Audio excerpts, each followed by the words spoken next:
नमल। जुमर के कमरे से चंद गज दूर हुनैन डाइनिंग हॉल में अपनी मखसूस कुर्सी पे पैर ऊपर किए बैठी थी। लैपटॉप पे उसका प्रोग्राम चल रहा था, नाकामी दर नाकामी, और साथ में कोई शेख की किताब खोले हुए थी।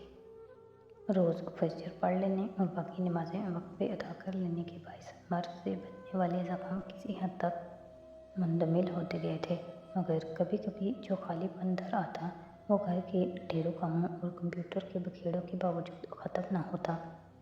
ऐसे में इमाम इब्ने क़य्यम अल-जौज़िया की किताब एक तसल्ली बख्श जवाब उसके लिए, जिसने सवाल किया था, दवाए शाफ़ी के बारे में, खोल लेना राहत और सुकून का सबब बनता था।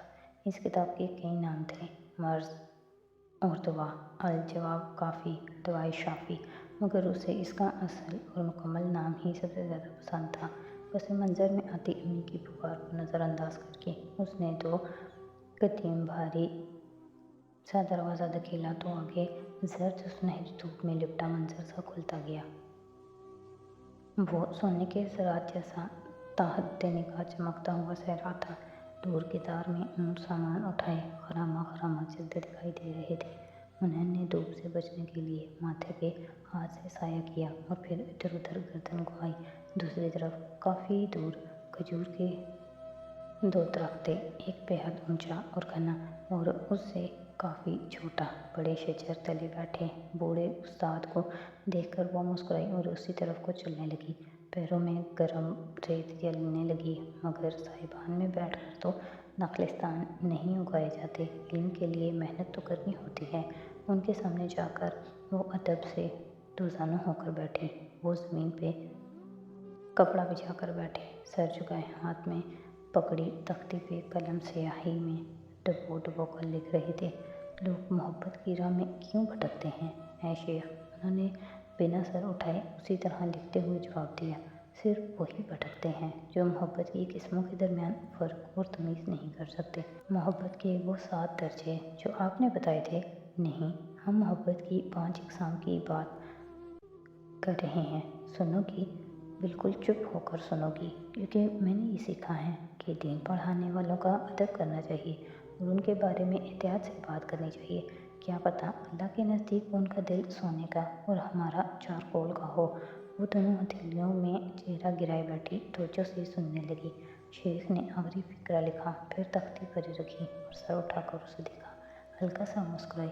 मोहब्बत की 5 किस्में हैं। पहली है अल्लाह से मोहब्बत करना, मगर याद रखना, सिर्फ अल्लाह से मोहब्बत करना इंसान को दोनों जहानों में कामयाब नहीं करा सकता, क्योंकि अल्लाह से तो काफिर, मुशरिक, यहूद, स्लेव परस्त सब मोहब्बत करते हैं। उन्हें ज़रा उलझ गई, मगर खामोश होकर सुनने लगी। वो कह रहे थे, 2, जो कुछ अल्लाह को पसंद है उससे मोहब्बत करना, यही मोहब्बत इंसान को इस्लाम में दाखिल करती है और इंसान को अल्लाह का दोस्त बनाती है। 100, वो मोहब्बत जो सिर्फ अल्लाह के लिए हो और अल्लाह की राह में हो, यानी जिससे अल्लाह मोहब्बत करता है उससे मोहब्बत रखना। दूसरी मोहब्बत वो थी जो अल्लाह के पसंद के कामों से की जाए। ये तीसरी वो है जो अल्लाह को खुश करने के लिए उसकी मखलूक से बिलअमूम और उसके महबूब लोगों से बिलखुसूस रखी जाए। ये सिर्फ तब सही है जब मकसद अल्लाह की रज़ा हो। 4, ऐसी मोहब्बत जो अल्लाह के साथ इंसान किसी दूसरे से भी करे और ये अल्लाह के दीन के लिए ना हो, उसकी रज़ा के लिए ना हो, उसकी मर्ज़ी के मुताबिक ना हो, तो ये मुशरिकाना मोहब्बत है, यानी वो अल्लाह के बराबर किसी दूसरे इंसान को ला खड़ा कर रहा है। मुशरिक लोग ऐसी ही मोहब्बत करते हैं अल्लाह से। हना ने सोचते हुए सर हिलाया, और भले ये मोहब्बत कितनी ही पाक साफ हो, ये इंसान को शिर्क की तरफ ले जाती है। बिल्कुल। अब रही 5वीं मोहब्बत, तो उससे हमें बहस नहीं। शेख ने मुलायमत से कहते हुए अपनी तख्ती दोबारा उठा ली और उस पर लिखने लगे और बोले, और ये है तबई मोहब्बत। इंसान अपनी फितरत से मजबूर होकर जब मोहब्बत करता है, जैसे प्यासा पानी से, भूखा रोटी से, इंसान अपनी बीवी बच्चों से, अपने माँ बाप घर वालों से, दोस्तों से मोहब्बत करता है, कोई अपने काम से मोहब्बत करता है। अगर ये मोहब्बत आपको अपने अंदर उलझाकर अल्लाह से गाफिल नहीं कर रही, तो इसमें कोई बुराई नहीं। ये अच्छी और मस्बत मोहब्बत है जो इंसान को इंसान बनाती है। हुनैन, हुनैन, اور اس کے سارے ارتکاز کو امی کی آواز نے توڑ کر رکھ دیا۔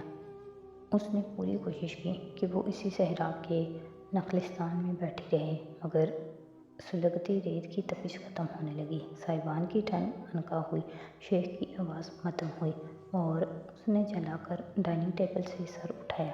کیا ہے امی؟ اور تن فن کرتی باہر لاؤنج میں آئی۔ رات کے کھانے کے بعد کا معمول کا منظر سامنے تھا، ٹی وی چل رہا تھا، سیم اور ابا نیوز دیکھ رہے تھے، ملازم کام ختم کر کے جا چکے تھے اور ندرت صوفے پہ بیٹھی اینک لگا کر موبائل دیکھتی کہہ رہی تھی۔ پہلے تو یہ آدھا کملہ تھا ہی، مگر جب سے اس کی بیٹی ہوئی ہے مزید سٹیا گیا ہے۔ کون امی؟ حنان نے بڑی ہی ضبط سے پوچھا۔ کون سی منحوس گھڑی تھی جب بھائی امی کو اینڈرائڈ پہ لایا تھا؟ یہی فیس بک والا مارک زکربرگ عجیب عجیب میلز بھیجتا ہے مجھے کہ میرا اکاؤنٹ لاگ ان ہو رہا ہے کہیں اور نہ۔ پہلے اس نے فیس بک کے شیئرز آ کے دے دیے، پھر حنین کے تو پتنگے لگ گئے۔ امی فیس بک ای میلز وہ خود بیٹھ کر آپ کو نہیں بھیجتا، وہ آٹومیٹک ہوتی ہیں۔ 1000 دفعہ منع کیا ہے آپ کو کہ ہر دوسری آنٹی کے گھر جا کر وائی فائی سے فون نہ جوڑ لیا کریں، مگر آج کل کی مائیں سنتی کہاں ہیں۔ وہ مڑ گئی۔ ندرت نے اینک کے پیچھے سے غصے سے اسے گھورا۔ نہ، کس کے گھر جاتی ہوں میں؟ سارا دن ریسٹورانٹ میں خود خوار ہو کر گھر آتی ہوں، پہلے تمہاری بک بک سنو، پھر اس ڈھیٹ فیس بک کی۔ 2 دن سے پاگل کر رہا ہے مجھے میلز کر کر کے آیا بڑا کہ تمہارا اکاؤنٹ سری لنکا میں کھولا جا رہا ہے۔ نہ اس سے پوچھو وہاں میرے ابا کے۔ امی کو مارک زکربرگ کی اپنی بیٹی کی پیدائش سے قبل کی ہر اپ ڈیٹ پہ سخت تاؤ چڑھنے لگا۔ خود بھی بے غیرت، اس کا فیس بک بھی بے غیرت، اور وہ اس کی شان میں گھنٹوں گستاخی کر سکتی تھی، مگر حنین ذوالفقار یوسف خان کی ساری دنیا اس ایک لفظ پہ تھم سی گئی تھی۔ سری لنکا، سری لنکا۔ وہ بے یقینی سے پلٹی اور دوسرے ہی پل گویا چھلانگ لگا کر امی کی طرف لپکی اور فون ان کے ہاتھ سے جھپٹا، راستے میں پانی کے جگ سے ٹکرائی جو لڑک کر گرا اور سیم کو بھگو دیا۔ وہ الگ چیختا شروع ہوا اور ندرت کا ہاتھ بے اختیار جوتے تک گیا، مگر حنان دیوانہ وار کھڑی ہوئی ان کا فون پکڑے پاگلوں کی طرح بٹن دبا رہی تھی۔ ابا بھی حیران پریشان اسے دیکھنے لگے، پھر وہ گرجے، کیا بدتمیزی ہے حنین؟ ایک دم سے اتنا شور و غل مچ گیا کہ زمر کمرے سے نکل آئی۔ کیا ہوا؟ امی، امی۔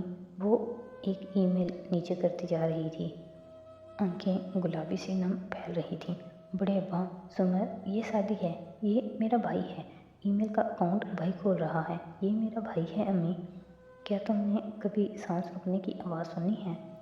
کینڈی کے پہاڑوں پہ اترتی شام اپنے ساتھ ٹھنڈ کی نئی لہر لاتی تھی، مگر کافی شاپ کے اندر ہیٹر کی گرمائش اور گرما گرم کافی کی مہک نے ماحول کو خوشگوار بنا رکھا تھا۔ سادی کچن کے کونے میں اسٹول پہ بیٹھا تھا، کامنی آتے جاتے اسے دیکھتی تو مسکرا دیتی، وہ بھی مسکرا دیتا۔ بوڑھا سنہالی مہندرا روپا سنگھی سادی کو دیکھے بنا کام نپٹا رہا تھا۔ دفتن ایپرن پہنے کھڑی کامنی نے ایک ویٹر کو کچھ کہا تو سادی کھڑا ہوا۔ اس کے اوپر پہلے ہی بہت کام ہے، میں کر دیتا ہوں۔ کامنی نے فوراً سے نفی میں سر ہلا کر اس کو روکنا چاہا۔ نہیں، تمہاری طبیعت ٹھیک نہیں ہے، تم آرام کرو، مگر سادی صرف مسکرا کر ویٹر کی طرف مڑا۔ کس چیز سے آرڈر لینا ہے؟ مجھے دکھا دو۔ ویٹر کو اور کیا چاہیے تھا، وہ اسے فوراً باہر لے آیا۔ بوڑھے سنہالی کی گہری نظروں نے دور تک دونوں کا پیچھا کیا تھا۔ ویٹر نے میز اسے دکھائی تو وہ سر ہلا کر آگے بڑھ گیا۔ کامنی بھی پیچھے چلی آئی۔ وہ مینیو تو لے کر ہی نہیں گیا۔ اس نے چمبے سے پہلے ویٹر کو دیکھا، پھر سادی کو جو اعتماد سے مسکراتا ہوا چلا جا رہا تھا، پھر مینیو کارڈ اٹھایا اور پیچھے گئی۔ سادی نے میز کے دہانے رک کر وہاں بیٹھے تینوں افراد کو دیکھا، ایک اور درمیانی عمر کے انکل اور 2 گول مٹول سے بچے۔ کیا آپ انگریزی بول سکتے ہیں سر؟ اس نے شائستگی سے مخاطب کیا۔ کامنی گہری سانس لے کر رہ گئی، جانتی تھی لڑکے کو جواب چاہیے اور اب وہ اسے متاثر کرنے کی کوشش کر رہا ہے، مگر کارڈ تو میرے ہاتھ میں ہے۔ وہ بھی ہاتھ سینے پہ لپیٹ کر مزے سے تماشا دیکھنے کھڑی ہو گئی۔ سنہالی انکل نے مسکرا کر بتایا کہ وہ انگریزی بول سکتا ہے۔ سری لنکا ایک انتہائی پڑھا لکھا ملک ہے جہاں اس کی ایک کثیر تعداد انگریزی میں مہارت رکھتی ہے۔ آپ آئس کریم لیں گے یقیناً؟ اس نے پوچھا۔ انکل نے سر ہلایا اور مینیو کارڈ مانگا۔ مجھے آپ سے مینیو پوچھنے کی ضرورت نہیں ہے سر، مجھے معلوم ہے आप क्या लेंगी? मुस्कुरा कर कहता वो मुड़ा। कामनी पे एक फातिहाना नजर डाली और किचन की तरफ आ गया। मेहमान अंकल और बच्चों ने अचंभे से उसे देखा और कामनी गड़बड़ा कर पीछे गई। ये क्या किया तुमने? वो कदरे हैरान कदरे खफा थी। वो चुपचाप प्यालों में मुख्तलिफ फ्लेवर्स के स्कूप भरने लगा, फिर हर प्याले को अलग अलग प्लेट में रख कर ऊपर से ढका और मेज़ पे ले गया। मैंने अभी ऑर्डर करना था जनाब, इन साहब ने फ़ौरन टोका। उसने मुस्कुराकर एक ढका हुआ प्याला निकाल कर उसके सामने रखा। आप कौन सा फ्लेवर पसंद करेंगे सर? इन साहब ने पहले मेन्यू देखा, फिर कदरे गैर आरामदेह अंदाज में उसे देखा। वनीला। मगर मैं सादी ने उनके प्याले का कवर उठाया। अंदर वनीला आइसक्रीम रखी थी। उन्होंने चौंक कर उसे देखा, जो अब बच्चों की तरफ मुतवज्जे था। एक एक प्याला दोनों के सामने रखकर पूछा, आप क्या लेंगे? मुतजस्सिस और पुरइश्तियाक बच्चों ने अपने मनपसंद फ्लेवर बताए और फिर अपने प्यालों के कवर हटाए। दोनों के वही थे जो वो चाहते थे और वो दोनों मुख्तलिफ थे। वाओ! उन्होंने हैरत और सताइश से उसे देखा। पीछे खड़ी कामनी का मुंह खोल गया। काउंटर पर खड़े वेटर हक्का बक्का से टुकर टुकर उसे देख रहे थे। हम यहाँ पहली दफ़ा आए हैं, तुम्हें कैसे पता कि? वो साहब हैरत से बोले थे। पहली दफ़ा आए हैं तो अब आते रहिएगा। और बच्चों को देखकर कहा, ये मैजिक आइसक्रीम है और मैं जादूगर हूँ। जब आप अगली दफ़ा अपने दोस्तों के साथ आएंगे तो मैं उनके फ्लेवर भी पूछ लूँगा। और सर को कम देकर मुड़ा। कामनी को देखकर मुस्कुराते हुए आंख दबाई और आगे बढ़ गया। तुमने ये कैसे किया? हाँ? कामनी हैरान कदरे परेशान सी पीछे आई थी। मैं तो वेटर का काम हल्का कर रहा था। अब मैं बेहतर महसूस कर रहा हूँ। मुझे चलना चाहिए। पेंट्री में आकर उसने अपना बैग उठाया। इस बात से नावाकिफ़ कि बूढ़ा सिंहाली इतनी देर में उसके बैग से वो पोस्टर निकाल चुका है। 1 मिनट तुम बताओ, तुम्हें कैसे पता थे उनके फ्लेवर्स?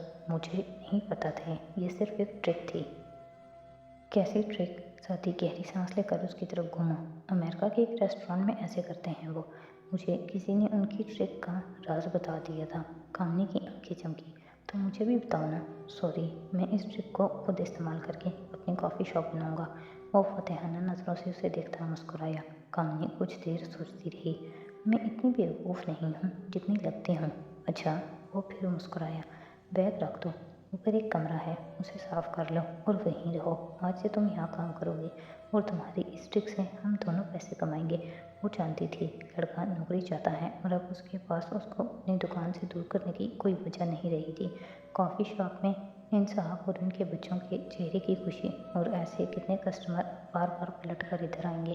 कामनी जब मुड़ी तो जहन में जमा तफरीक कर रही थी और वो लड़के के लिए खुश भी थी। साथी ने गहरी सांस लेकर आंखें बंद की और वहीं काउच पे बैठ गया। उसको एक कदरे मजबूत छत मिल गई थी और कॉफ़ी शॉप से बाहर सड़क किनारे महेंद्रा हाथ पे एक कागज़ पकड़े उस पे नंबर लिखे देख रहा था। पोस्टर के अधूरे नंबर में एक हिस्सा तो मोबाइल कोड का हिस्सा था जो उसे मालूम था कि एक ही होता है। दूसरे हिस्से की जगह उसने 0 से 9 तक सब नंबर मिलाकर लिख लिए और अब बारी बारी सब पे कॉल कर रहा था। आपका नंबर मैंने पोस्टर पे पढ़ा। अच्छा सॉरी, रॉन्ग नंबर। वो बार बार माजरत करके फ़ोन बंद कर देता। उसकी बेचैनी में इजाफा होता जा रहा था। क्या आपने वो इश्तहार दिया है? अच्छा माजरत, कोई 8वां नंबर था। जब दूसरी जानिब से फंसी ने कॉल उठाई। क्या आपने वो पोस्टर वाला इश्तहार दिया था? वो अब थकने लगा था। हाँ, मैंने दिया था। तुमने देखा है कहीं उसको? वो चौंक कर बोला। महेंद्र का चेहरा चमक उठा। अगर मैं कहूँ हाँ तो मुझे इनाम की वो रकम मिलेगी? मैं बताती हूँ। जुमल उंगलियाँ मरोड़ती सोफे पे उनके सामने बैठी। हुनैन तो हर चीज़ से बेनियाज लैपटॉप ऑन करके दीवाना वार ईमेल्स खोल खोल कर देख रही थी और सैम उसके साथ आ बैठा। नुसरत ने गोया दिल थाम लिया था और अब्बा बहुत उम्मीद से जुमल को देख रहे थे। वो सर झुकाई उंगलियाँ मुसलसल मरोड़ती कहने लगी, हाशिम करारदार ने सादी को गोलियाँ मरवाई थी। उसी ने सादी को अगवा करवाया था। हम सब ये बात जानते थे, आपसे छुपाया इसलिए कि नज़रें उठाकर इन दोनों को देखा। नुसरत सोफे पे आगे होकर बैठे नम आंखों से उसे देख रही थी।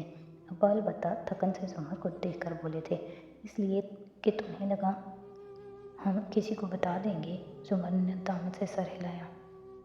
जी, मगर हम गलत थे। हमें अपने ख़ानदान से बातें नहीं छुपानी चाहिए। हाशिम, अब्बा ने चेहरा एक हाथ में गिरा दिया। वो अफसोस और सदमे का शिकार थे। मैं उसे कभी पसंद नहीं करता था, मगर हमेशा लगता था एक दिन वो अच्छा आदमी बन जाएगा। उसने क्यों किया हमारे बच्चे के साथ ऐसा? हमने क्या बिगाड़ा था उसका? वारिस काजी को उसने कत्ल करवाया था। सादी ये बात जान गया था तो उसने, जुमर मुझे ये बताओ सादी कहाँ है? नुसरत बेकरारी से बोली थी। आंखों में आंसू थे। उनको किसी कारदार, किसी मुजरिम, किसी वजह कत्ल की परवाह न थी। बस एक ही सवाल था, वो है कहाँ? वो श्रीलंका में है। मुझे नहीं पता कैसे, मगर वो उनकी कैद से निकल गया है। अब वो कहाँ है हमें नहीं मालूम। उसने हमें फ़ोन तक नहीं किया। ऐसा हो सकता है कि वो हमें फ़ोन करे बिना वो उलझी थी। तुमने भी तो 4 सालों से फ़ोन नहीं किया था। अब्बा के शिकवे पे उसका दिल कट गया। वो 4 साल कब आए, कहाँ गए, उसे याद ही ना थे। मगर नुसरत को परवाह ना थी। वो बेकरारी से पूछ रही थी, वो मिल जाएगा ना? आंसू उनकी आंखों से निकल निकल कर चेहरे पे लुढ़क रहे थे। फारिस उनको ढूंढने गया है, वो कोलंबो में है। मामू को कोलंबो में है? हन्ना ने चौंक कर उसे देखा। जुमर ने इस बात में सर हिलाया। हन्ना बिल्कुल भी यकीन रहेगी। तुम सब इतने झूठ क्यों बोलते हो जुमर? मैंने किसको बताना था? मैंने तो सिर्फ दुआ करनी थी। नुसरत ने आंसू साफ करते हुए दुखी दिल से शिकवा किया। बड़े अब्बा हन्नूस माथे को हथेली में गिराए आंखें मूंदे बैठे थे। तो मामू कोलंबो? उसकी आंखें चमकी। अब मुस्कुराहट में डले, मगर फिर वो चौंकी। मगर भाई अब कोलंबो में नहीं है। पहले उसने अकाउंट कोलंबो से खोला था, अब कैंडी से खोला है। जी पुप्पो, यहाँ कैंडी लिखा आ रहा है। सैम ने बेकरारी से हन्ना के कंधे के पीछे से स्क्रीन को देखकर कहा। वो बार बार सबके चेहरे देखता था। रोना था या खुश होना था, कौन सा तासुर देना था, वो फैसला नहीं कर पा रहा था। नुसरत ने दुपट्टा सर पे लिया और तस्बीह उठाकर वहाँ से उठ गई। जुमर ने यासिर से उन्हें जाते देखा। सॉरी भाभी, मुझे आपको सबसे पहले बताना चाहिए था। आपका सबसे ज़्यादा हक था। फारिस, तुम, साथी, तुम सब एक जैसे हो। वो गिले से कहती, नम आंखें उंगली की नोक से साफ करती वहाँ से निकल गई। सैम उसके पास आया और उसका बाजू हिलाया। पुप्पो, मामू को कॉल करें, उनको बताएं ना। जुमर ने चौंक कर उसे देखा। उसको पता होगा सैम। वो कोलंबो में क्यों है? हन्ना ने संजीदगी से पूछा। और आपने मुझसे छुपाया? मुझसे भी उसने छुपाया था। वो दुखी दिल से कहती उठी और कमरे में जाकर वो मोबाइल निकाला। उसमें एक ही कॉन्टैक्ट फीड था। जुमर ने कॉल मिलाई।